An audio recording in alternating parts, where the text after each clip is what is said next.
Okay, let's just do this. Just introduce yourself, and then I'll play it back and see how it looks. Okay. Okay? So you can just jibber jabber. All right. You tell me when and... Okay. Go ahead and talk. It's on record. I can just cut and paste it. Okay. I can edit it so you can talk anytime you want. Oh, anytime now? Okay. Yep, you're on. Okay. Hello, my name is Emilio Galvan Gomez. Most of my friends call me Chico. I live on the Navajo Indian Reservation in Arizona. And right now I'm here in Dallas. And I want to thank Annette for asking me to share my story. I'm decorating your... And I'm Annette. And hi, Annette. Well, it's not gonna... That looks better. Okay. Pretend like a lights, camera. Camera, yes. So, thank you, Annette, for inviting me here to share my story. I was born in South Texas, where I grew up until I was about 14 years old. And my parents were very good to me. My grandmother, I especially remember my grandmother because of the good home cooking. She would grind the corn on the metate, and we always had fresh corn tortillas and tamales. It was very, very good. Did you need me?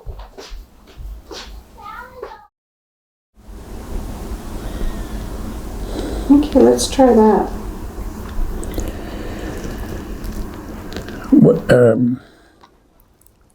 we ready? Uh-huh.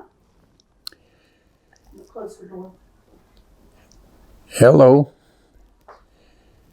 I want to introduce myself. My name is Emilio Galvan Gomez. Most of my friends call me Chico. And I want to thank Annette for inviting me to share my story. I'm right here in Dallas, Texas. My home is in Arizona on the Navajo Indian Reservation.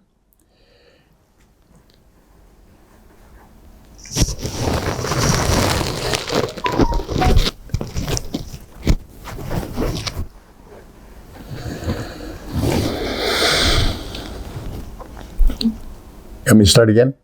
Sorry. No problem. Okay. Hello. I want to introduce myself. My name is Emilio Galvan Gomez. Most of my friends call me Chico. And I want to thank Annette for inviting me to tell my story. I live on the Navajo Indian Reservation in Arizona, where I have lived for 43 years. I was born in South Texas. I am Spanish, French, and Apache, Lipan and Mescalero. And I'm the middle son. I have older brothers and younger ones. And I was raised by my mom and dad and a very, very close family. My grandmother, I especially remember my grandmother because she loved to grind her own corn on a metate and make fresh corn tortillas, tamales, and it was just so totally awesome. Good memories of my early years. And my parents were traditional, and I was brought up that way. I remember all the good times. My mom was also, she was a medicine woman, a lady that other people came to her for prayers and for healing.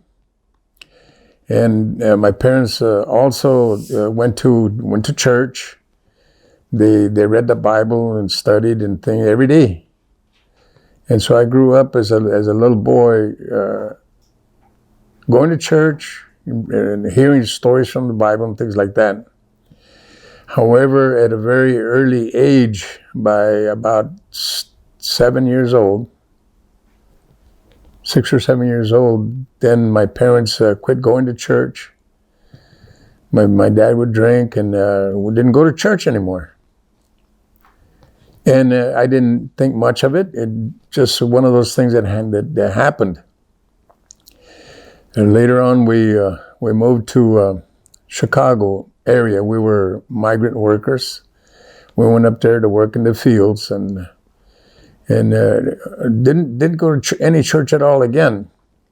My dad would take us to town every Saturday and go to town, and we'd all enjoy ourselves. And my dad and my uncles and aunties, whoever was up there with us, they would everybody would drink. All the men would drink, and us kids would go to the movies and stuff. But I remember that growing up in those early years, I don't know, for whatever reason, my dad would take me with him, and he would stop. Later on, I found out he would stop at his girlfriend's house, and I would have to sit in the vehicle and wait for him. In fact, when I was 11 years old, I remember very well that he would take me to bars, and I would sit there, and he'd buy me a 7-Up or some kind of drink, and I'd sit there, and he would be drinking until the bars closed or whenever he got ready to go home. And even at that early age, sometimes I would have to drive the vehicle home, as little as I was. And I just thought that was normal. It was a different kind of a life, you know. Even though I thought it was normal, now I know it was not normal. And so later on in life, I began to get into trouble. But I want to move forward here now. As I said, I'm in Dallas, Texas right now. But I remember very, very vividly, as though it was yesterday, that in 1975, I was in the Dallas County Jail. I went before a judge, and he sentenced me. He said, I hereby sentence you to what the law prescribes. And I remember cursing him because I hated him, I hated the law, and I had been in trouble for a long, long time. And so I cursed him, and he looked at me and he said, I can only sentence you to what the law prescribes. But if you come before me anytime in the future for any offense, I will then be able to sentence you to life in prison for being a habitual criminal. And so I cursed him again, but then I found myself on the what they call the chain.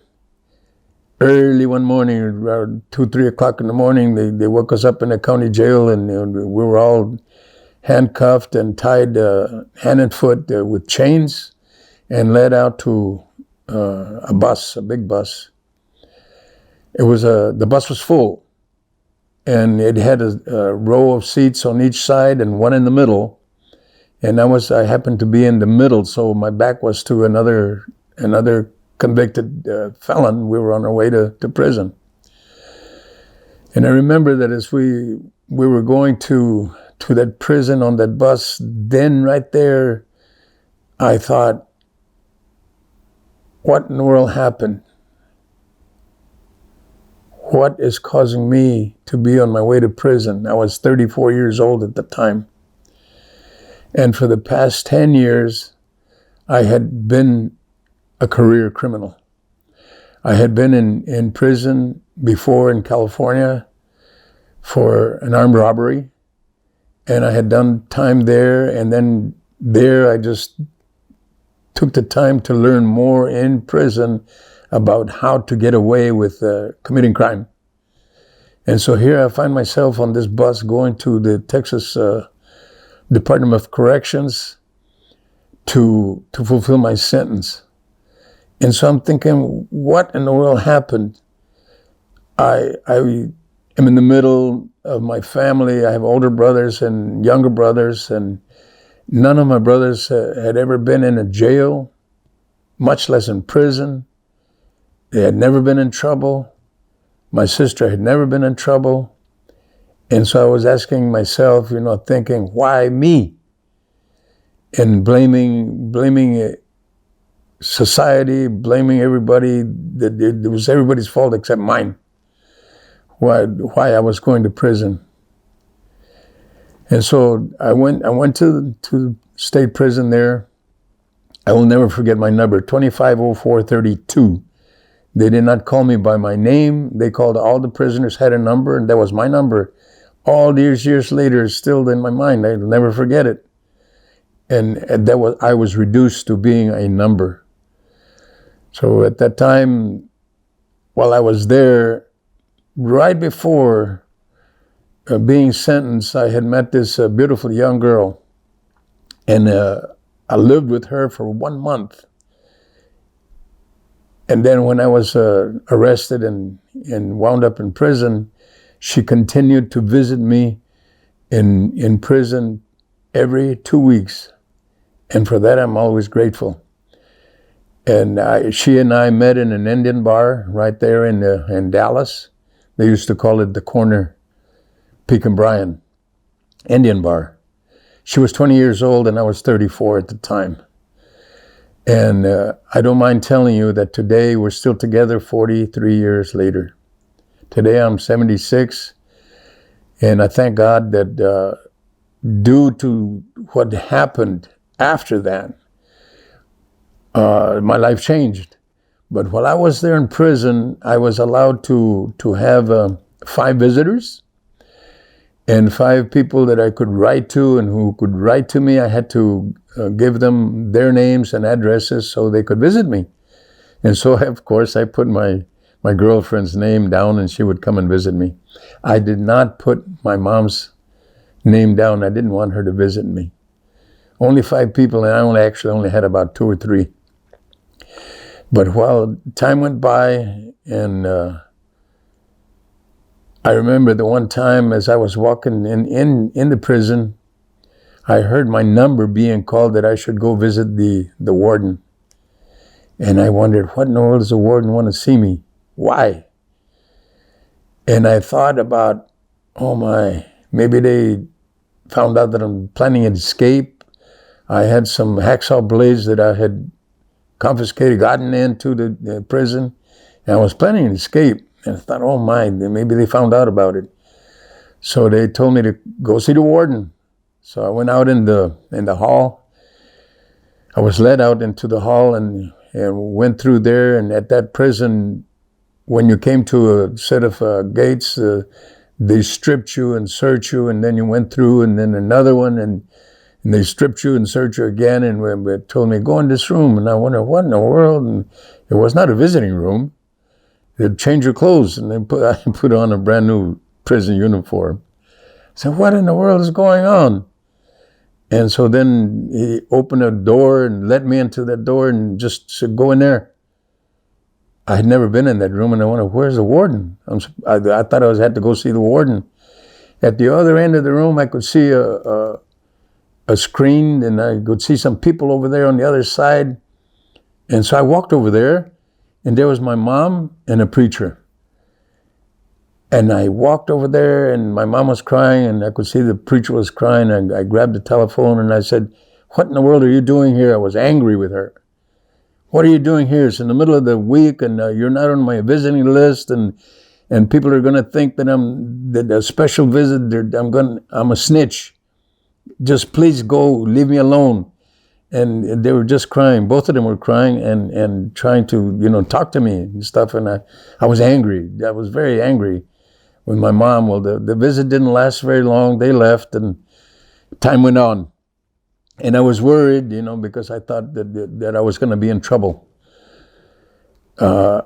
Later on, there was an escape at that prison. There were three different convicts escaped.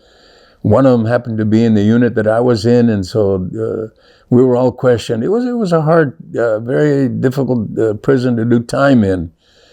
And so I remember that vividly, all those things that happened at that time. And later on, I came up for parole, and I thought maybe I'd get out on parole. No, my prison record, all my arrest record was so big that they turned me down. Well, I remember going back to the first time that I wound up in that prison, going to the dining room to eat breakfast. I was walking through, and at that prison, in that dining room, you could not speak out loud to anybody. You just walked through and got your food and ate and left and went back. But as I was walking through the chow line, I recognized one of my cousins that I hadn't seen in a long, long time, and he recognized me. He was working in the kitchen. I don't know if he was doing washing dishes or whatever, cooking, whatever. But he recognized me and came over and whispered in my ear in Spanish. He said, Dios nos cría y el diablo nos junta. That means God created us and the devil's the one that gets us together. And then he whispered, he says, don't say anything, don't answer me, because we'd both be in trouble. And later I found out that he was in a unit across from me, and we were able to visit with each other while we were there. And after a few months, he finished his sentence. He left. It had been many years since I had seen him, and I never saw him again. He was gone. Later on, I found out that he had passed away.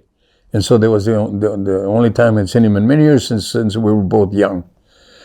And so I continued to be in there, wanting to get out of prison, having my wife, who's my wife now, she's my girlfriend, she visited me every 2 weeks, always, all the time. And so then I thought, well, how in the world can I get out of prison? And I thought, maybe I should get in touch with my mom. Maybe they'll parole me to my mom. So I put her on my writing list. I wrote her a letter and asked her, Mom, could you please, can I be paroled to you? And bless her heart, she said yes. So finally, when my name came up for parole again, then I was paroled out to her. Thank God for that. And my girlfriend went to the prison, picked me up. I remember then we had to drive to San Antonio. That's where my mom used to live. And so stayed there until I finished my parole. When I finished my parole, then my girlfriend and I moved to the reservation in Arizona, where we now live.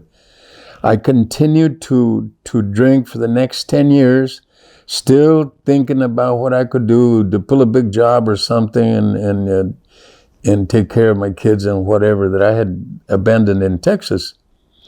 Well, I kept drinking, and then I had a little son.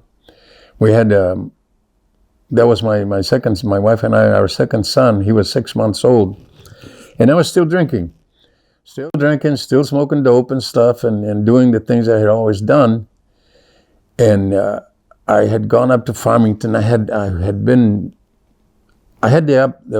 possibility of going to school and doing something with myself. Well, I went up there, and I only lasted I went to one class. That was it. Then one of my friends, an Apache friend from Dulce, hey, Chico, how's it going, man? I said, let's go drink. I said, okay. So I drank for 2 weeks. And then finally I made my way back home, all hungover and everything. And I was thinking about my wife and my little guy. He's 6 months old, the middle son. And the other one was 8 years old. And I told my wife, I said, I'm going to go to the alcoholic rehab program right here in Ganado on the reservation. And she said, yeah, right. And I thought, well, no, I'm serious. I said, I really am. I'm going to quit drinking. She said, yeah, I've heard that at least 100 times. And I had told her this a lot of times, that I was going to quit, and never did. Always kept drinking back. More and more, going back like a vicious circle. So I said, no, I gotta go. And she said, you know what? I don't care if you don't love me, but how come you don't love your little son? He was 6 months old.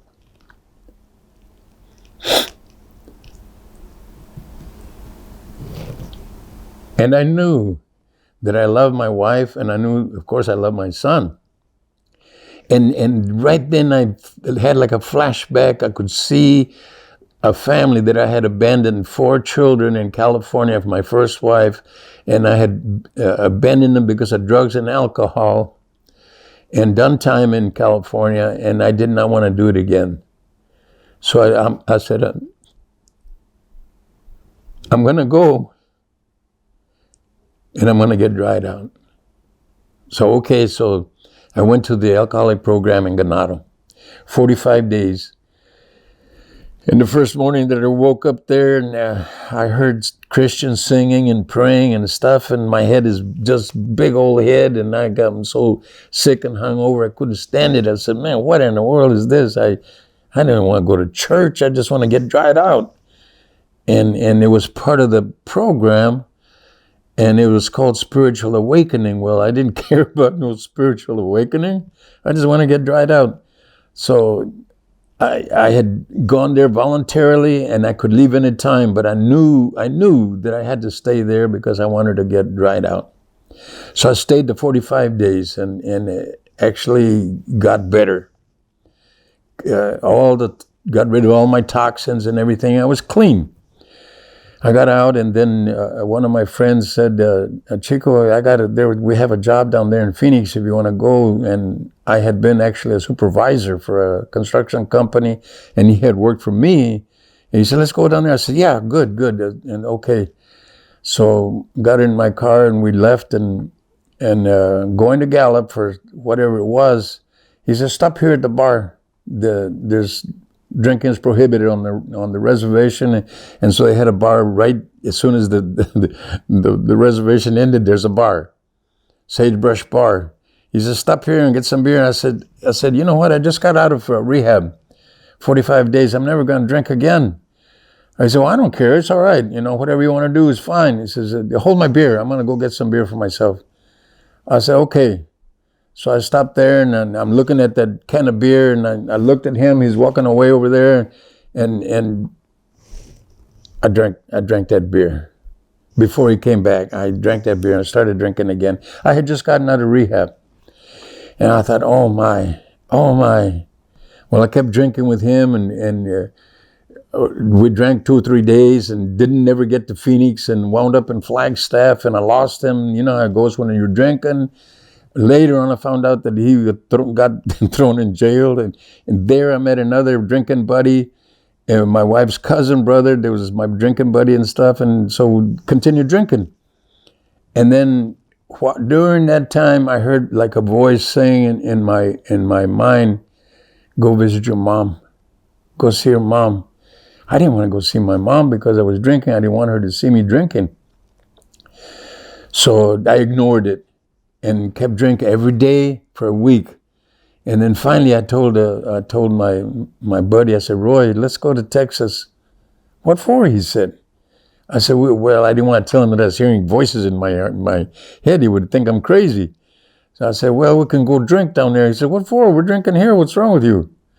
I said, I think we should go down there.